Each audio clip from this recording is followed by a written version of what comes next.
17절 말씀을 다 같이 찾아보겠어요. 로마서 10장 17절 말씀. 앞으로 한참 가야 됩니다. 로마서 10장 17절 말씀 찾으셨으면 우리 같이 한 목소리 읽겠습니다. 시작. 그러므로 믿음은 들음에서 나며 들음은 그리스도의 말씀으로 말미암았느니라. 아멘. 우리가 지난주 안식에 들어가는 것, 안식에 들어가지 못하는 것, 그것은 우리의 뭐하고 관련이 있다고 그랬어요? 우리의 믿음하고 관련이 있다고 그랬어요.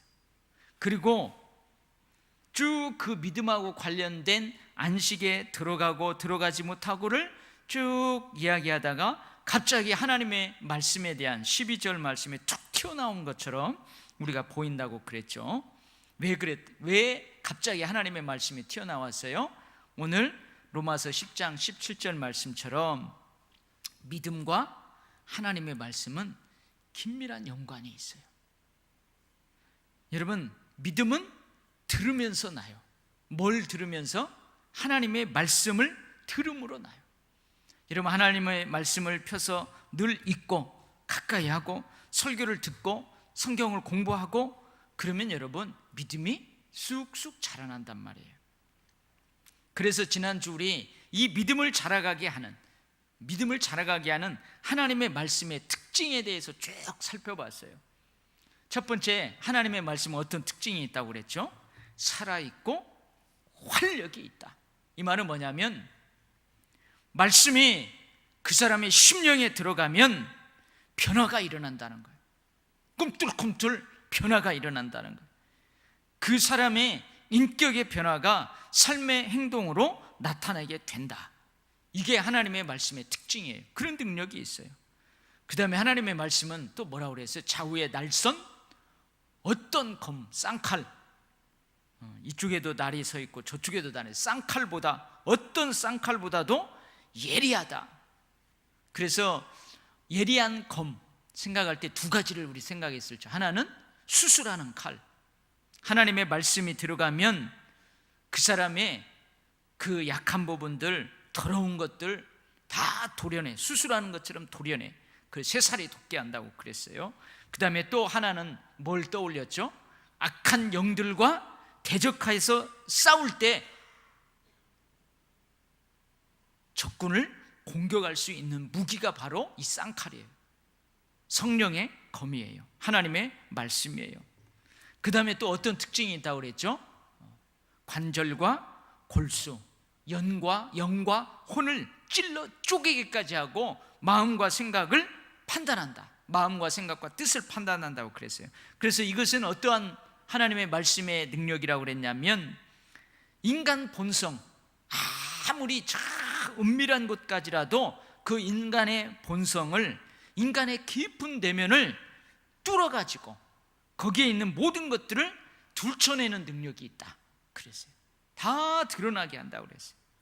그리고 판단한다, 그 말은 판단의 기준이 된단 말이에요. 이게 법적인 용어라고 그랬죠. 판단의 기준이 되어서 너는 징역 몇 년, 너는 죄가 없어. 그래서 하나님의 말씀은 판단의 기준이 돼요. 그 사람의 가장 깊은 내면에 있는 것까지도 하나님의 말씀을 통달하고 그것을 판단하는 기준이 된다. 그러면서 결론적으로는 뭐라고 했냐? 하나님의 말씀의 능력은 13절에서 뭐요? 다 나타낸다 그랬어요. 온 우주 만물을 지으신 하나님 앞에서 그 모든 피조물들을 다 드러나게 한다. 우리가 결산을 해야 돼요. 심판을 받아야 돼요. 심판하실 하나님 앞에서 벌거벗은 것 같이 다 드러내는 역할을 한다고 그랬어요. 하나님의 말씀은. 자, 그렇다면 여러분, 이러한 하나님의 말씀 앞에서 딱 섰을 때 여러분 자신 있는 사람들이 누가 있을까요?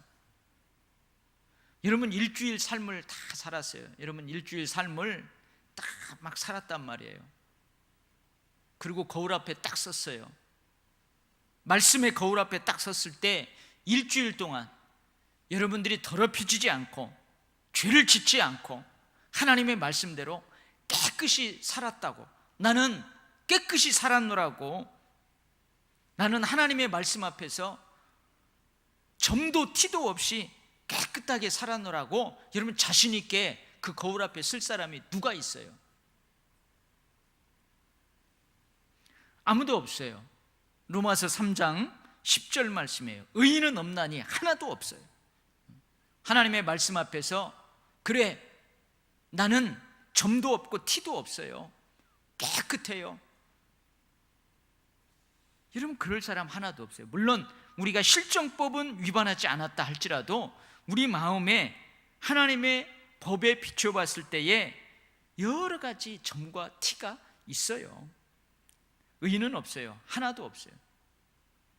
만약에요 그 하나님의 말씀이 우리 주일 지나고 한 3일을 지냈잖아요.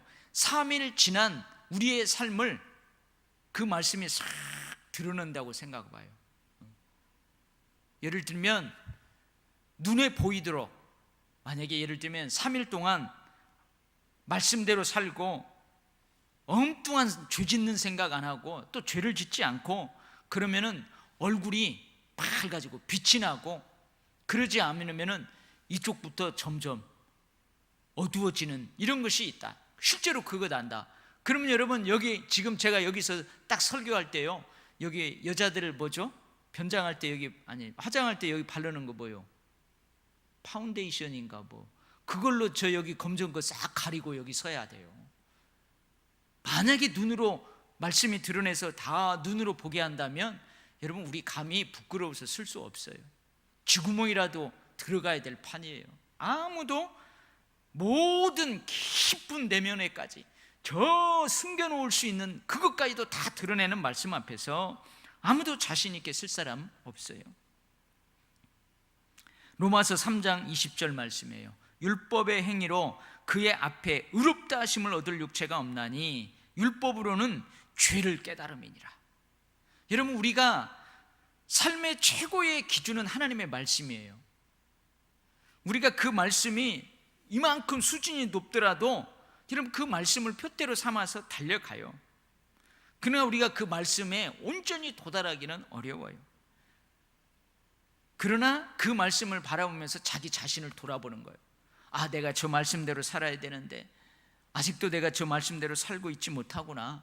그래서 여러분 우리에게 이렇게 하라, 이렇게 하지 말라라고 주신 하나님의 많은 율례와 규례와 법도들, 명령들은 우리의 약함을 깨닫게 할 뿐이에요. 우리가 연약한 존재이라는 것을 드러낼 뿐이에요. 내가 죄인이라는 사실을 더욱더 확연하게 깨닫게 할 뿐이에요. 하나님의 말씀. 그러나 여러분, 그러면은 이러한 하나님의 말씀이 어떻게 우리를 믿음을 자라게 해요? 우리에게 믿음을 주고 그 믿음을 자라게 할까요? 여러분 우리가 그 말씀 앞에 서면 좌절하는데요, 믿음을 갖기보다는 좌절하잖아요. 사도 바울처럼 오라, 이 사망의 몸에서 누가 나를 구원하랴.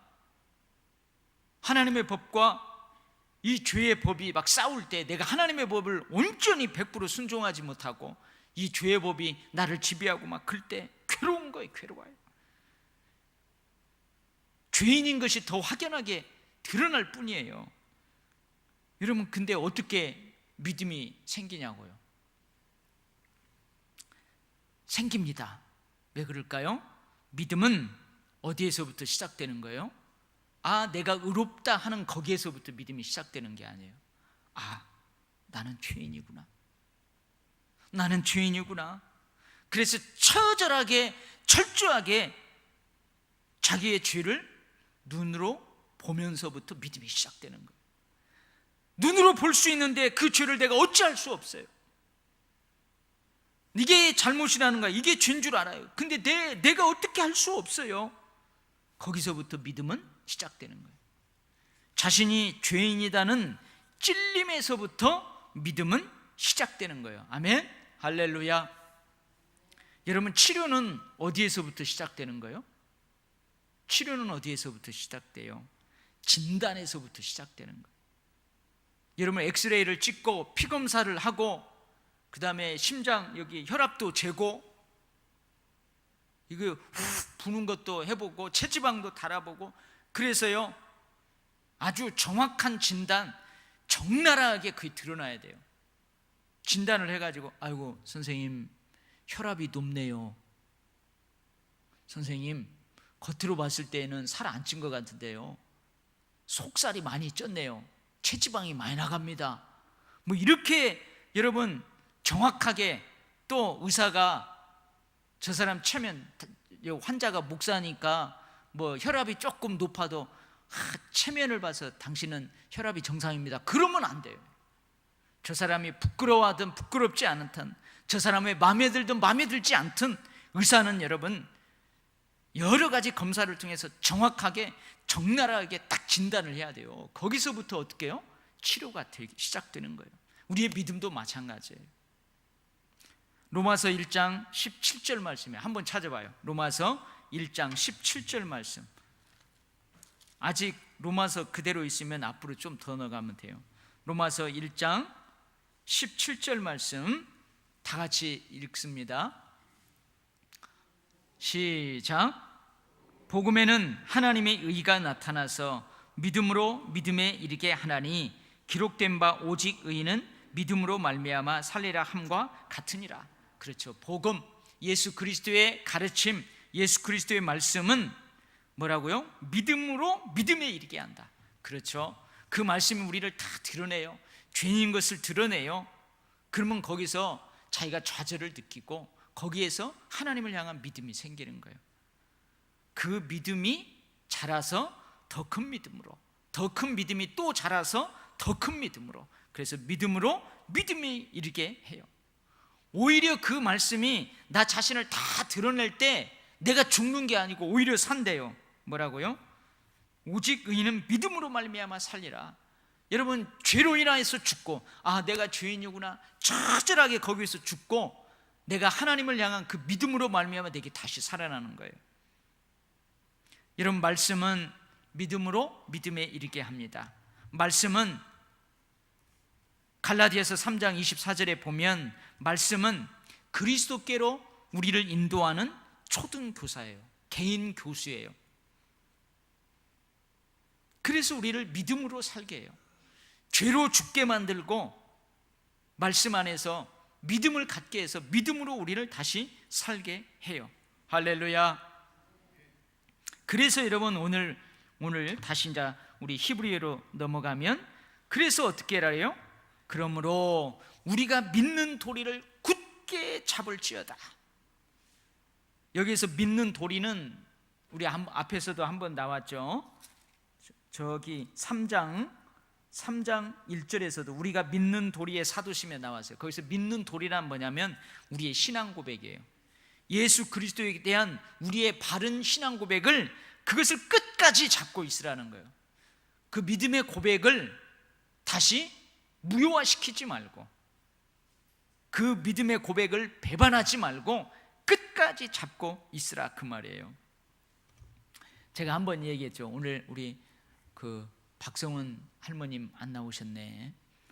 그분이 세례를 받았잖아요. 그 세례를 받기 전에 이제 신방을 갔어요. 신방을 가가지고 그 자리에서 이제 문답을 했어요.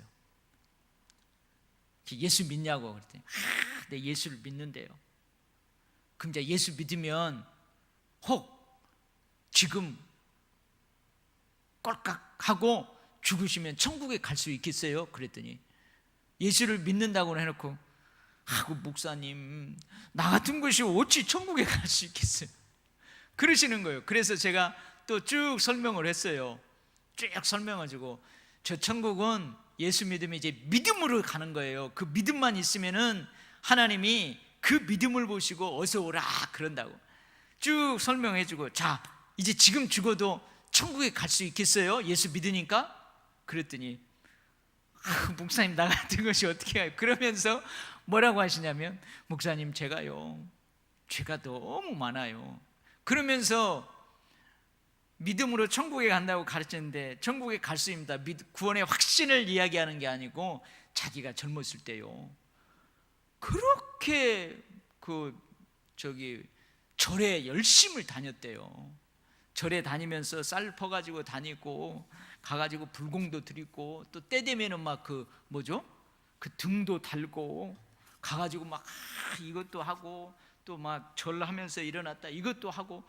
제가 그렇게 우상을 섬겼는데 저 같은 것이 어떻게 천국에 갈 수 있어요? 그러는 거예요. 여러분, 갈 수 있어요, 없어요? 그걸로는 못 가요. 그걸로는 못 가요. 그러니 뭘 그렇게 부여잡아야 가요? 그러니 예수 믿는 누구 치맛자락을 꽉 붙잡는 게 아니고 누구를 붙잡아야 돼요? 예수 그리스도를 꽉 붙잡아야 갈 수 있는 거예요. 그래서 결국은 내가 쭉 설명, 그래요, 참 하나님이 보실 때 가장 싫어하는 우상 숭배를 많이 했네요. 근데 지금도 가요? 안 가요. 지금은 이제 하나님 잘 믿고 예수 잘 믿어요. 그러면은요, 예수 잘 믿으면 그거 옛날 거 다 하나님이 용서해 주세요. 그래서요, 다 설명을 해서 이제 천국에 갈 수 있어요? 그랬더니 네. 그래가지고 이제 세례를 받게 된 거예요. 여러분, 맞아요. 나 같은 것이 어찌 천국에 갈 수 있어요? 말씀 앞에 서면 내 죄된 모습이 적나라하게 드러난데 그 모습 부끄러워가지고 어떻게 하나님 앞에 갈 수 있어요? 그러니 우리가 누구를 의지해야 돼요? 예수 그리스도를 의지해야 돼요. 그래서 어떻게 해요? 14절 말씀에, 그러므로, 무슨 말이에요? 앞에 13절 말씀, 그 말씀이 다 드러내니까, 네가 죄라는 것을 적나라하게 드러나니까, 그러므로 어떻게 하라고요? 안식에 들어가려면, 그러므로 우리에게 큰 대제사장이 계시니 승천하시니 곧 하나님의 아들 예수 그리스도시라. 우리가 믿는 도리를 굳게 잡을지어다. 예수 그리스도에 대한 신앙 고백을 끝까지 부여잡으래요. 예수님을 끝까지 부여잡으래요. 야곱이 바단 아람에서 돌아와요. 부자가 돼갖고 돌아와요.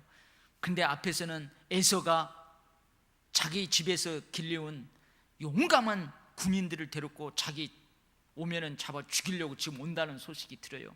그러니까 야곱이 어떻게 해요? 야복 강가에서 한 때, 두 때, 세 때, 네 때 차곡차곡 나눠가지고 가요. 자기가 가장 사랑하는 라헬은 마지막에 놓고, 조금 못생기고 좀 별로인 후처들은 제일 앞에 세우고, 제 얘기입니다. 아무튼 그렇게 하고 차곡차곡 비라, 시라, 레아, 라헬 쭉 세워놓고 자기는 밤에 야복강가에서 기도하잖아요. 근데 어떻게 해요? 하나님의 사자와 씨름해요. 나 축복해 주시지 아니하면 내가 절대 못 보냅니다. 근데 지금 이런 상황인데 나 절대 못 보냅니다. 그러니까 어떻게 해요? 이제 가야 되는데 안 놓아줘요. 그러니까 하나님의 사자가 그 야곱의 여기 환도뼈를 팍 떼버리잖아요. 그런데도 안 놓아요. 끝까지 안 놓아요. 할렐루야. 여러분, 우리 죄인이에요. 그 말씀 앞에서 적나라하게 드러나요. 그러니까 누구를 붙잡아야 돼요? 예수 그리스도를 붙잡아야 돼요. 환도뼈를 절면서까지라도 예수 그리스도를 붙잡아야 돼요. 여러분, 사도행전 2장 37절 38절, 베드로의 설교를 듣고 난 후 회중들의 반응이에요. 회중들이 베드로의 설교를 듣고 뭐라고 하냐면, 이 말을 듣고 마음이 찔렸어요. 그 말은 뭐예요? 내가 죄인이구나, 우리가 못된 짓을 했구나, 우리가 하나님의 말씀대로 살지 못했구나. 찔리는 거예요. 마음이 찔리는 거예요. 자기의 죄를, 베드로의 설교가 적나라하게 회중들의 죄악을 드러내는 거예요. 그러면서 어떻게 해요? 마음에 찔리니까 베드로하고 그 사도들을 향해서, 형제들아, 그럼 우리가 어찌하면 됩니까? 우리가 어찌하면 됩니까? 우리가 이렇게 큰 죄인인데 우리가 어찌하면 됩니까? 그러니까 베드로가 어떻게 해요? 너희가 회개하여 네 죄들을 인정하고 어떻게 하려? 각각 예수 그리스도의 이름으로 세례를 받으라. 그러면 죄사함을 얻고 성령을 선물로 받을 거다. 회개하고 예수 그리스도의 이름을 붙잡으라는 거예요. 이제 절에 가서 불공 드리는 거, 등 달아놓는 거, 그 다음에 때 되면 막 여기 7배인가 몇 배인가 하잖아요. 그런 거 하지 말고 회개하고 이제 예배 드리면서 예수 그리스도의 이름을 굳게 붙잡으라는 거예요. 그러면 돼요. 그러면은요 괜찮아요. 말씀이 우리를 다 드러내도 예수 그리스도를 붙잡으면 괜찮아요. 자, 우리가 붙잡아야 될 예수가 어떤 분인가를 오늘 이야기합니다. 예수 그리스도 첫 번째 뭐라고 그래요? 큰 대제사장이래요. 여러분, 대자가 클 대자예요. 큰 제사장이래요. 여러분, 대제사장은 커요. 구약에 보면 대제사장은 한 사람밖에 없어요. 가장 큰 제사장이에요.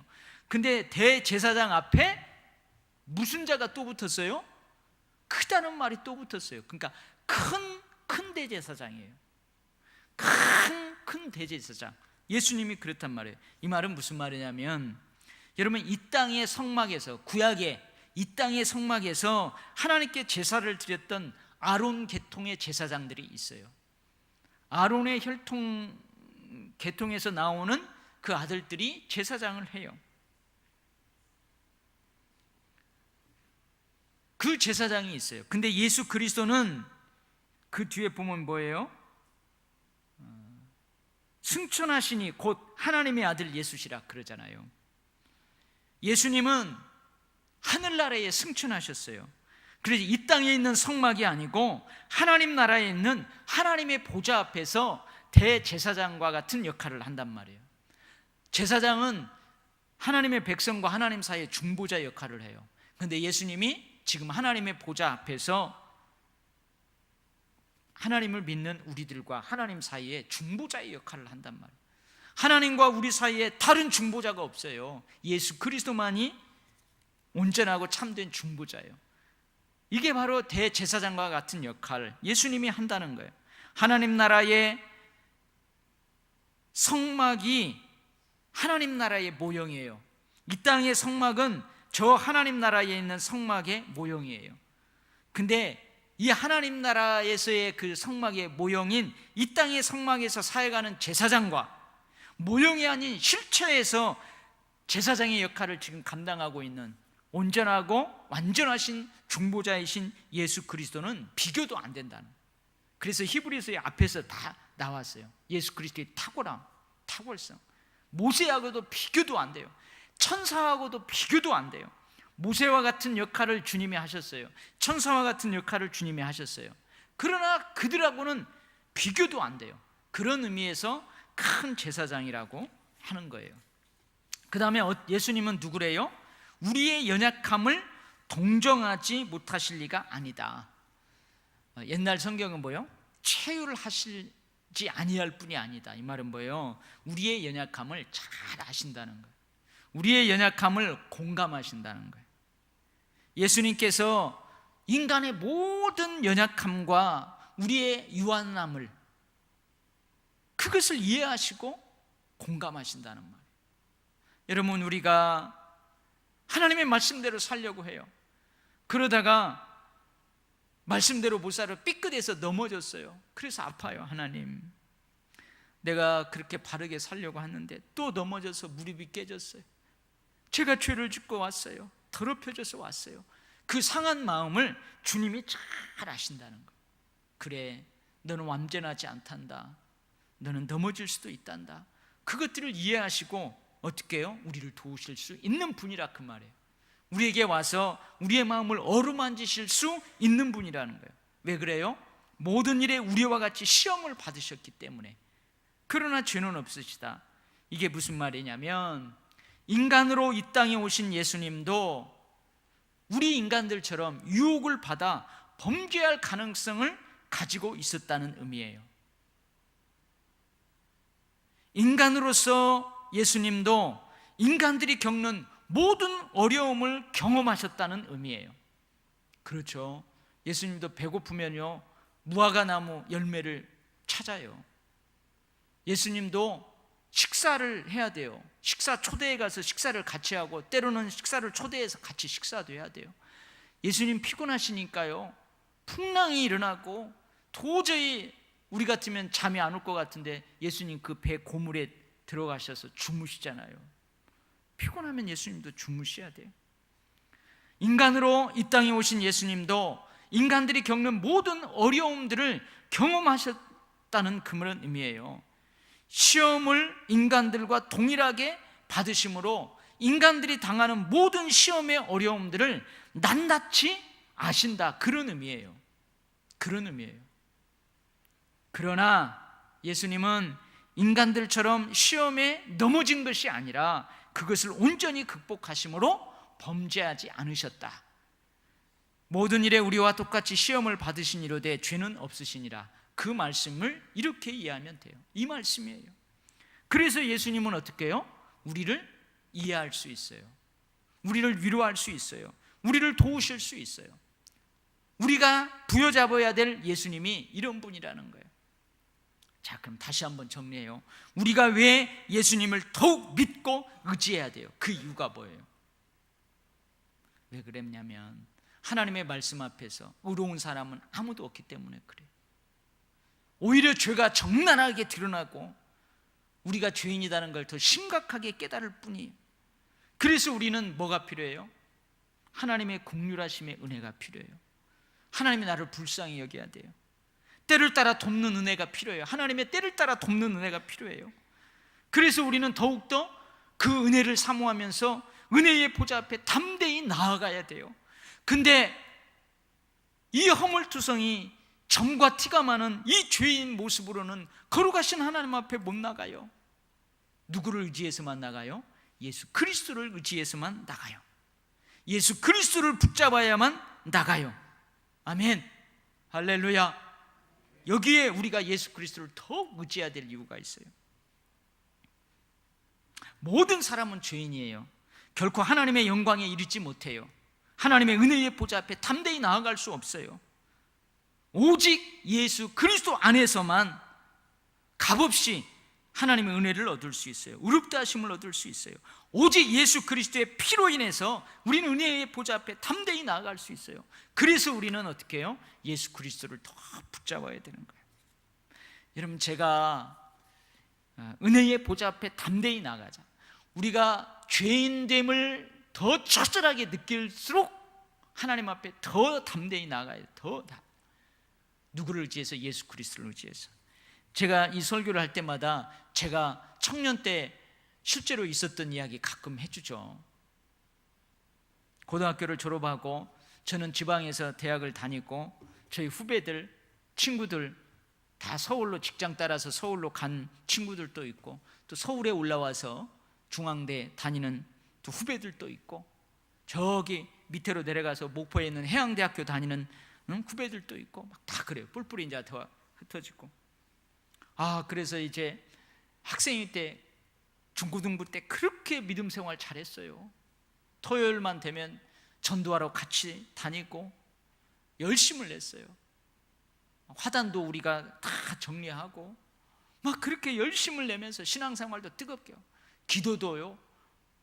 학생이 한 달에 2번씩 기도회에 딱 그러면 나와가지고 참 그때는 뭘 알고 그랬는지 어쩌는지 막 눈물 콧물 쏟으면서 기도다 그렇게 열심히 신앙생활 했던 애들이었어요. 근데 이제 대학에 들어가니까, 직장에 들어가니까 이제 부모님한테 용돈 안 써요. 안 탔어요. 돈 벌어서 내가 써요. 대학에 들어가니까 이제 자취하니까 엄마 아빠 뭐 도울 필요도 없지만 통제도 안 받아요. 그러니까 완전히 나사가 풀린 것처럼 다 풀려가지고요. 어떻게 술들을 좋아하게 됐는지. 막 들리는 말에 의하면요, 술들을 그렇게 좋아한대요. 그래가지고 여름에 내려와가지고 그 한 친구 방에다가 막걸리 소주 막 잔뜩 사다 놓고 그 다음에 닭을 백숙으로 다 끓여놓고 그 다음에 이따만한 몽둥이 하나 저 구석에다가 몰래 살짝 해놓고 제가 다 오라고 그랬어요. 그래서 야, 너희들 뭐 들리니까 뭐 술을 좋아한다며. 그래서 내가 너희들 방학 때 다 휴가 때 내려왔는데 술을 대접하려고 다 마시자 해가지고는 백숙 내놓고 소주 몇 병, 술 몇 병 내놓고 다 했어요. 근데 저는 받으면은 밑에다가 그 있죠, 그릇 놓아가지고 받으면은 한 잔씩 드래 해가지고 밑에다가 딱 달고 가지고 안주만 축내고 취한 척하고. 그러다가요 전부 다들 이제 인사불성이 되는 거예요. 그때 제가 정신을 똑바로 차리고, 야, 니들 한번 모습 봐라. 서로 우리 학생일 때 그렇게 열심히 신앙생활 잘했는데 이제 더 열심히 해야 될 때 이게 뭐냐? 우리 두드리 좀 맞아야 되겠다. 그래가지고 제가 저기서 몽둥이를 갖고 와가지고요, 내가 너희들 위해서 기도하지 못했고, 그때 청년 회장이었거든. 그러니까 내가부터 맞아야 되겠다. 그러니까 막 다들 막 후배들은 막 갑자기 취했다 무릎 꿇고 형님 왜 그러시냐고 그러고, 우리 친구들은 그래 뭐 때려라 때려 막.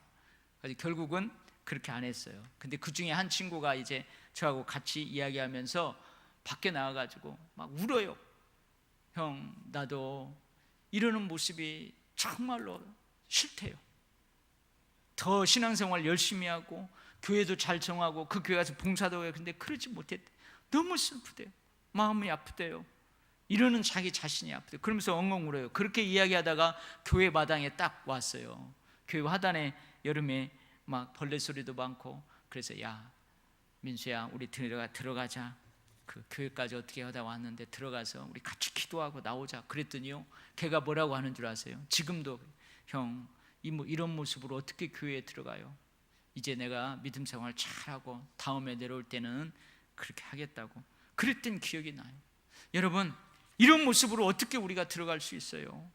이런 모습으로 은혜의 보좌 앞에 어떻게 들어갈 수 있어요? 못 들어가죠. 예수 그리스도를 의지해서만 들어갈 수 있는 거예요.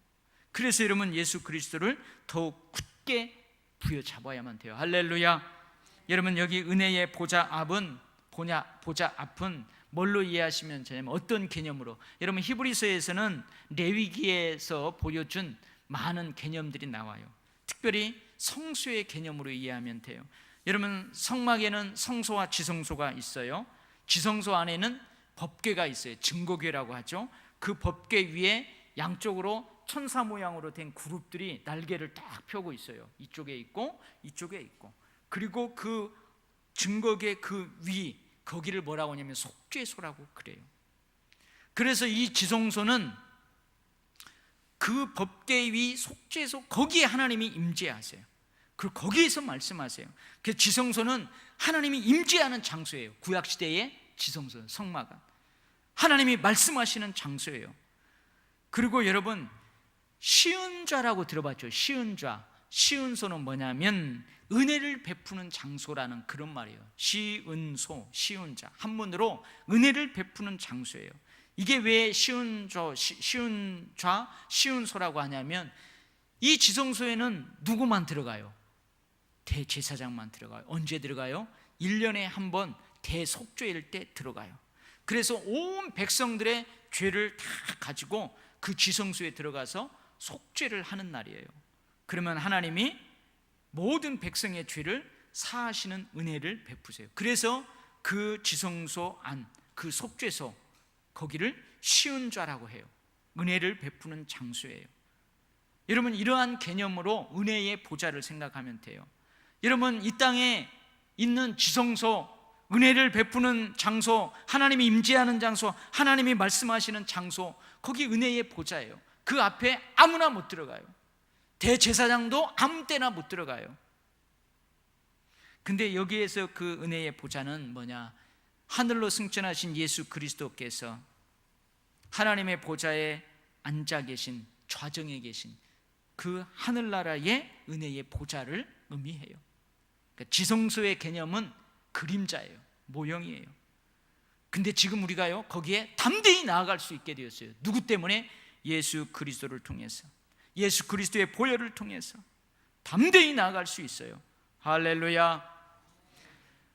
하나님의 말씀 앞에 죄인으로 드러나면 드러날수록 우리는 더욱더 예수 그리스도를 의지해야 돼요. 아멘.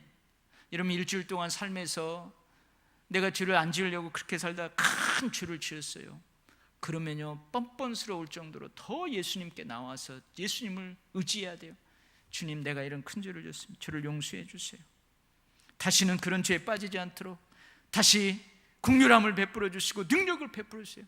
더욱더 매달려야 돼요.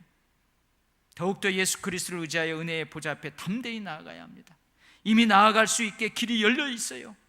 그곳에서 우리는 하나님의 긍휼하심을 받아야 돼요. 그래야 살아요. 죄인은 거기에 나아가서 하나님의 긍휼하심을 받아야 살아요. 때를 따라 돕는 은혜를 받아야 거기에 사는 거예요. 우리가 때로는 곁길로 가고, 우리는 때로는 말씀에 비추어서 넘어지고 깨어지고 죄를 짓고, 그럴 때일수록 여러분 대제사장의 기도문이 있죠. 그 얼굴을 내게 비추사 은혜 베푸시기를 원하며 그 얼굴을 내게로 향하여 드사 평강 주시기를 원하노라. 여러분 그럴 때일수록 하나님이 내게 영광의 얼굴빛을 비추어 주셔야 돼요. 긍휼의 빛을 비추어 주셔야 돼요. 용서해 주시는 사랑의 빛을 비추어 주셔야 돼요. 평강의 빛을 비추어 주셔야 돼요. 여러분 그래서 오늘 그러므로 다 연결되는 거예요. 그러므로 예수 그리스도를 더욱더 의지하라. 믿는 도리를 굳게 잡으라. 그리고 은혜의 보좌 앞에 담대히 나아가라. 오늘 주시는 말씀입니다. 여러분 우리가 말씀대로 순종하며 오로지 살 때에도, 우리가 말씀대로 살지 못할 때에도 늘 하나님을 향하여서 우리가 담대히 나아가야 될 줄 믿습니다. 왜냐하면 하나님의 긍휼의 은혜가 우리에게 필요하기 때문에 그래요. 때를 따라 돕는 은혜가 우리에게 필요하기 때문에 그래요. 근데 이 모습 이대로는 못 나가요. 예수 그리스도를 의지해야만 나가요. 예수 그리스도의 옷을 입어야만 나갈 수 있는 거예요. 저와 여러분들 늘 예수 그리스도를 의지하여 예수 그리스도의 손을 꼭 부여잡고 은혜의 보좌 앞에 매일 담대히 나아갈 수 있기를 주의 이름으로 축복합니다. 아멘.